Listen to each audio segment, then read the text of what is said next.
Okay, we're on Baba Metzia, Perek Aleph Mishnah Che, 8th Mishnah in the first chapter of Baba Metzia. Until now, we've been talking about different types of shtarot that you should or should not return. So now we're going to talk about two different kinds of shtarot that you should return. One is the shtar of Ma'asa Beitin. If the Beitin made a decision, so then they're not going to change their mind. Nobody's going to lose if you return that shtar. Says the Mishnah. Matzah igrot shum v'igrot mazon. Igrot shum, igeret is a letter. Igeret. Letters of shum. Shum are evaluation of money. Beitin, bartenura. Sheshamu beitin nichsei love lemalve bechovo. The love has to pay back the malve. And so the beitin they evaluated the value of his property. Okay, so it's an evaluation. It doesn't mean A owes B. It just means the beitin decided that this is the value of his property. Or, igrot mazon. Okay, a person accepted to feed, bartenura, shekibel alav lazun et bat ishto. One explanation is a person, Ploni accepted he was going to feed his wife's daughter. Pirush acher, or, sheyimkiru mikarka habal limzon ishto v'banot. Right, that beitin, igrot mazon, is a maaseh beitin, it's an act of beitin. Whereas they decide they're going to sell a certain amount of, a person went away, whatever, and they have to sell his property in order to support his family. Shtarei chalitza umiyunim. Or they have a shtar of chalitza. Beitin issues a shtar of chalitza when a woman's husband dies without children, and they don't have any children. So she has to either have yibum or chalitza from his brother. They did chalitza, so she's free, and the beitin issued the shtar. Or me'un. What is me'un? Me'un is the interesting case where, let's say a young girl's father dies, and so her mother or her brother are left to fend for her. So one way of doing that, they couldn't support her, so they could marry her off as a minor, as a child. But it's not their right; that's only d'Rabbanan. So she has the ability when she becomes a bat mitzvah, when she becomes of age, to do mi'un. Mi'un to say, I don't want to be married to this guy, and she leaves without a get. Okay, so that she does that in Beitin. So what's shtar mi'unim? Shekotvim b'shtar, they write in the shtar, befanenu me'ana plonit beploni ba'ala. She rejected him, she refused him. Ubiktana she'isiu ima v'achia she'inat tzricha get. It's talking about a case where the minor doesn't need to get. That's also a shtar in Beitin. Ushtarei birurin. Shtarei birurin, when they decide in Beitin, two people have to have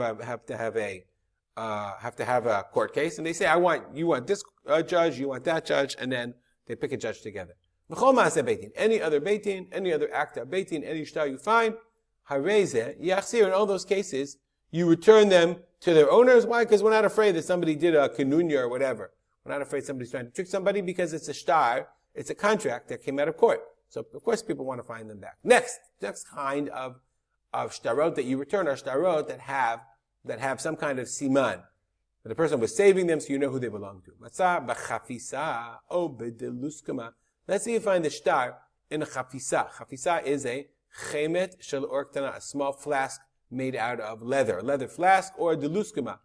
Kli orsha as kenim matzaniim ba klei tashmisham. It's some kind of leather receptacle.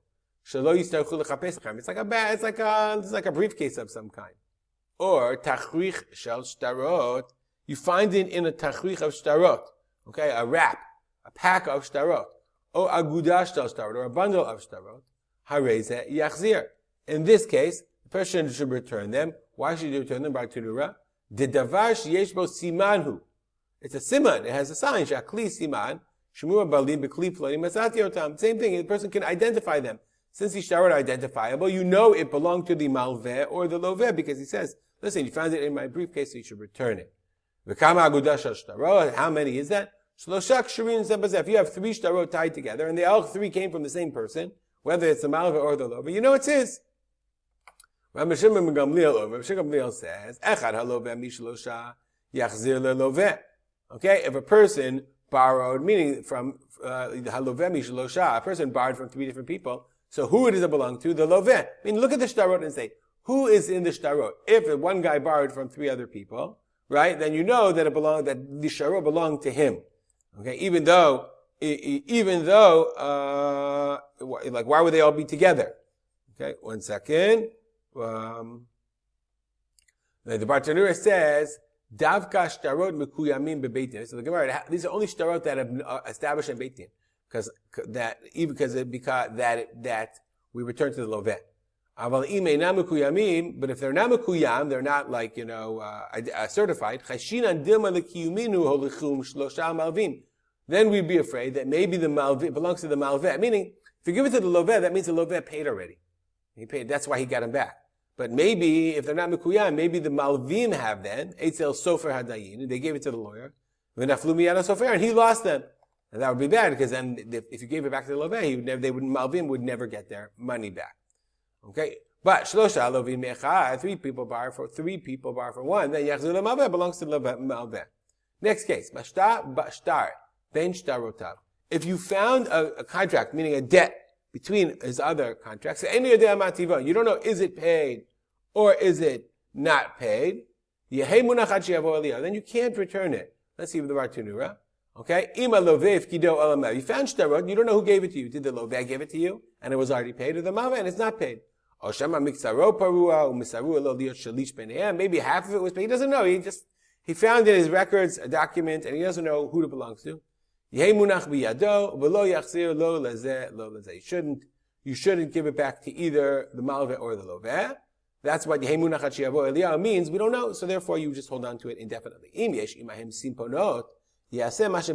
word simponot means a receipt, a shovar. That's what the Kahati says. That says that whatever's in the shtar, the shtar is paid. The Bartunura, simponot, vashtar b'chezchat parua. Okay? You don't know. If you found the shtar and you found the receipt, then you do what's in the receipt, because otherwise, why would it be there?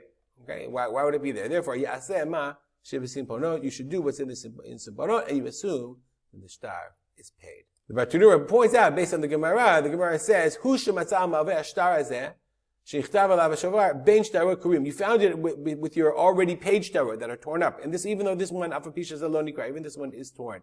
So meaning, you can only assume that the receipt was actually given, if you found it among the shtarot that are, old shtarot that are already paid out. But if you found it among new shtarot, and maybe they wrote the receipt, but they never gave it to him, maybe the shtar has not yet been paid. We'll stop here and dedicate our learning to memory of my father, Harav Simcha B'Yitzchak Kalman. Have a good day.